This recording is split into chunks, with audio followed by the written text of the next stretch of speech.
सहज मार्ग पद्धति की सामर्थ्य को कैसे परखें? उस परिवर्तन की प्रक्रिया से जिसका एहसास अभ्यास शुरू करने के पहले दिन से ही होने लगता है। आपकी मनोदशा बदलने लगती है और भीतरी शांति का अनुभव होने लगता है। मानसिक तनाव विदा हो जाता है। मन पवित्र और शुद्ध हो जाता है।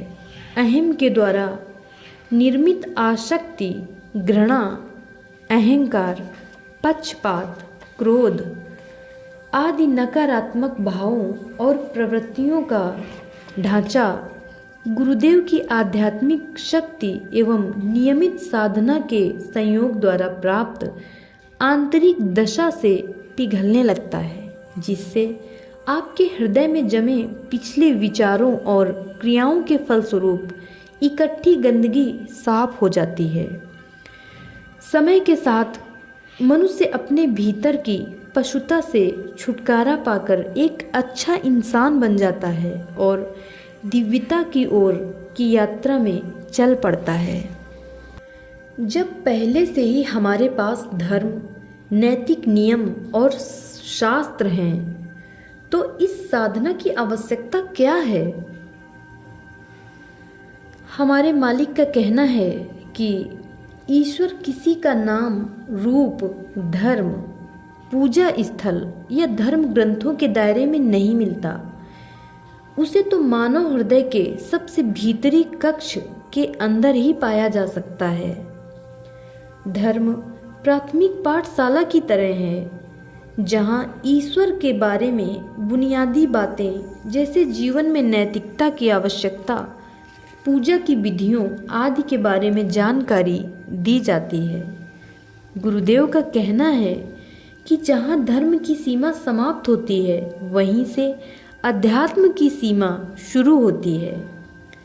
शताब्दियों से मानव कल्पना ईश्वर पर जिन नाम, रूप और गुणों को आरोपित करती रही है, अध्यात्म उन सब से परे है, उन सब से अलग है।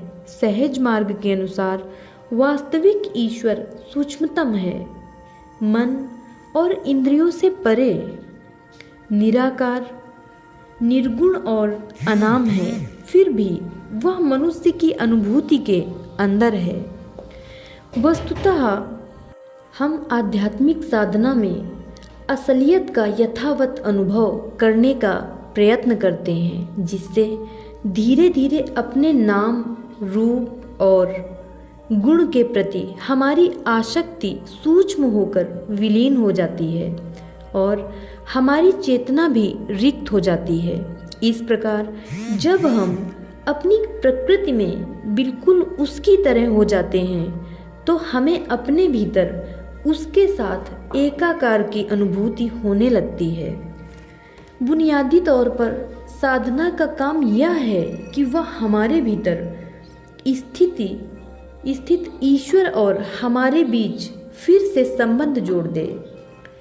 इस संबंध के द्वारा ईश्वरीय प्रकृति और शक्ति का प्रभाव हमारे अहम पर पड़ता है, जिससे उसकी विशिष्टता धीरे धीरे मिटती जाती है।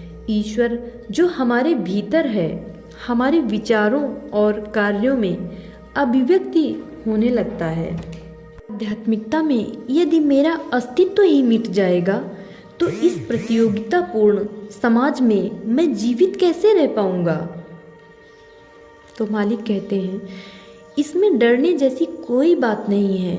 रूपांतरण की इस प्रक्रिया में पहले हमारी पाशविक प्रवृत्तियां दूर होनी शुरू हो जाती हैं और हम बेढंगेपन और असामान्यताओं से रहित एक अच्छा मनुष्य बनने लगते हैं। हमारी इस पद्धति में अंतिम अवस्था दिव्यीकरण की वह अवस्था है, जिसमें हमारे भीतर स्थित हमारा दिव्य अस्तित्व हमारा मार्गदर्शन करता है, हमें जानकारी देता है और हमारे सारे विचारों और कार्यों पर छाया रहता है, जिसमें हम जाने या अनजाने बिना अवरोध और विरोध किए प्रकृति के प्रवाह के साथ बहने लगते हैं। इस मानव शरीर में रहते हुए भी हमारी शारीरिक क्रियाएं प्रकृति से पूर्ण संतुलन में और उसके अनुकूल प्राकृतिक गति से होने लगती हैं। कार्य करने की हमारी क्षमता अधिकतम हो जाती है।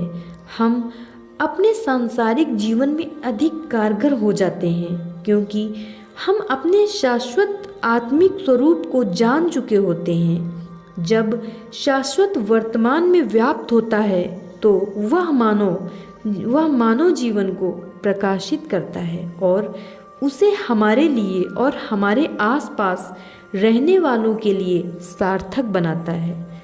गुरुदेव का कहना है कि मानवीय और दैवीय, भौतिक और आध्यात्मिक का भेद कृत्रिम है। दोनों के संतुलन और संयोजन से ही हमें अस्तित्व की एकता और पूर्णता प्राप्त होती है। इसलिए यहाँ हमें सांसारिक जीवन से भागने या भौतिक पक्ष का तिरस्कार करने की शिक्षा नहीं दी जाती।